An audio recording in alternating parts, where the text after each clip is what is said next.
एकजुट हिंदू मुसलमानों में फूट, पसमानदा मुसलमानों को रिझाने की राजनीति। बिल्कित बानो पसमानदा समाज से संबंध रखते हैं। उनके बलात्कारियों और परिवारों की हत्या करने वालों को बीजेपी ने टिकट देकर जिताया है।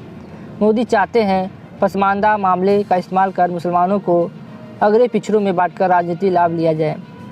पसमानदा मुस्लिम महाज के नेता और जनता दल यूनाइटेड के राज्यसभा सांसद रहे अली अनवर अंसारी ने प्रधानमंत्री नरेंद्र मोदी के बयान पर कुछ इस तरीके से प्रतिक्रिया दी है। पिछले हफ्ते हुए भारतीय जनता पार्टी की कार्यकारिणी की बैठक में प्रधानमंत्री ने बीजेपी कार्यकर्ताओं से कहा, आप लोग पसमानदा मुसलमान बोहरा समुदाय के लोगों को शिक्षित मुसलमानों से वोट की चिंता किए बिना मिले।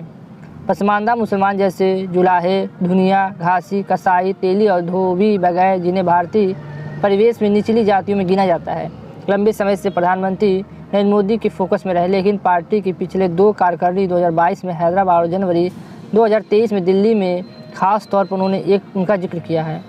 पसमानदा मुस्लिम समाज के इर्द गिर्द राजनीति भारत में ही नहीं बल्कि 20वीं सदी से ही अंजुमन ए इस्लाम, बिलफा और फलाह अल मोमिनी और जमीयत अल मोमिनी जैसे संगठनों के रूप में सामने आती रही है। जमीयत अल मोमिनी के बाद ऑल इंडिया मोमिनी कॉन्फ्रेंस की शक्ल के सामने आया है, जिसमें बड़े बड़े नेताओं में से एक थे अब्दुल कयूस अंसारी। इन दिनों बीजेपी उन्हें अपने एक आइकान के रूप में अपनाने की ओर बढ़ रही है।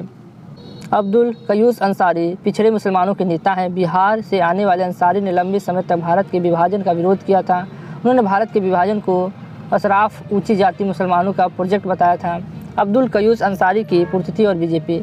बिहार विधानसभा चुनाव में अब्दुल कयूस अंसारी की पुरस्थिति पर 18 जनवरी को एक कार्यक्रम आयोजित किया गया, जिसकी देखरेख बीजेपी विधायक संजय पासवान कर रहे थे। संजय पासवान की ही देखरेख में पिछले साल दिसंबर में पसमानदा मुस्लिम समाज से जुड़ा एक कार्यक्रम हुआ था, जिसमें राष्ट्रीय स्वयंसेवक संघ के राम माघव शामिल हुए थे। दूसरी तरफ पसमानदा समाज में मौजूदा वरिष्ठ नेता अली अनवर अंसारी समुदाय को नरेंद्र मोदी और बीजेपी से दूर रहने की चेतावनी दे रहे हैं। वह कहते हैं कि मोदी ना तो मुसलमानों से प्रेम है और ना ही पसमानदा से। उनके लोग गाय व्यापार के नाम पर जो लीचिंग करते हैं उसे लेकर बुलडोजर चलाने और फल सब्जी वालों लोगों को बाइकाट का सबसे ज़्यादा असर पसमानदा समाज से ताल्लुक़ रखने वाले मुसलमानों पर ही पड़ता है।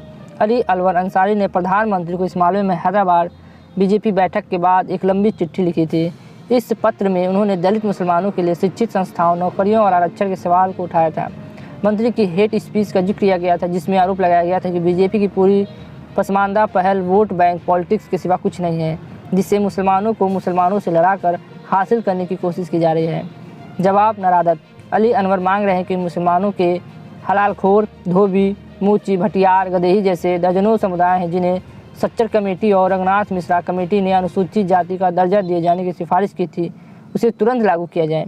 वह पूछते हैं, क्या सरकार ने सुप्रीम कोर्ट में नहीं कहा कि वह इन सिफारिश को नहीं मानेगी? उन्होंने कहा कि पत्र में प्रधानमंत्री कार्यालय में पहुंचने की रसीद उनके पास है, लेकिन साल भर बीत जाने के बावजूद उन्हें किसी तरह का जवाब हासिल नहीं हुआ है। जामिया मिलिया इस्लामी विश्वविद्यालय के राजनीति शास्त्र के प्रोफेसर मुजीब और रहमान कहते हैं कि जवाब ही नहीं तो कैसे मिलेगा। जिस पार्टी के मूल विचार में एंटी मुस्लिम एजेंडा रहा है, वह अचानक से इसे कैसे छोड़ देगी, और अगर ऐसा हुआ तो उनके कोर वोट का क्या होगा? मुजीब और रहमान मानते हैं कि बीजेपी ने कुछ दलित और धर्मनिरपेक्ष संगठनों की राजनीति की काट खोजी है, जिसमें वह दलितों और मुसलमानों को साथ लाकर भारतीय समाज राजनीति के उच्च वर्ग के दबदबे को चैलेंज करना चाहते हैं। मोदी ने प्रगतिशील वर्ग को उन्हीं के शब्दों में इसका जवाब दे दिया है, बिना मुसलमान के हिंदुत्व नहीं संघ। बात सिर्फ मोदी की पसमानदा मुसलमानों तक पहुंच की नहीं है। यह याद रखना चाहिए कि हिंदुत्व की विचारधारा के सबसे बड़े संगठन राष्ट्रीय स्वयंसेवक संघ के मोहन भागवत भी कह रहे हैं कि बिना मुसलमानों के हिंदुत्व नहीं है।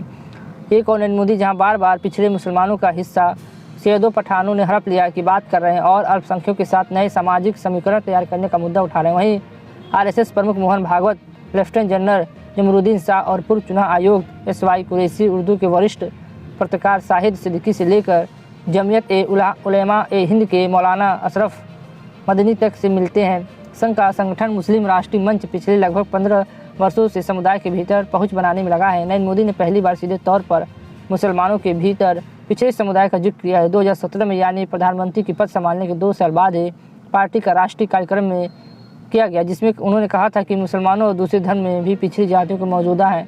पिछड़ी जातियों को मिलने वाली सुविधा मुसलमानों के पिछड़े वर्ग तक पहुँचनी चाहिए। सैयद और पठान इन सुविधाओं को हथिया लेते हैं। आपको क्या लगता है अपना कमेंट करके ज़रूर बताएं। क्या मुसलमान, पसमानदा मुसलमान बीजेपी को वोट देंगे? कमेंट करके ज़रूर बताएं। आज के लिए बस इतना, फिर मिलते हैं नए वीडियो में। जय हिंद, जय भारत।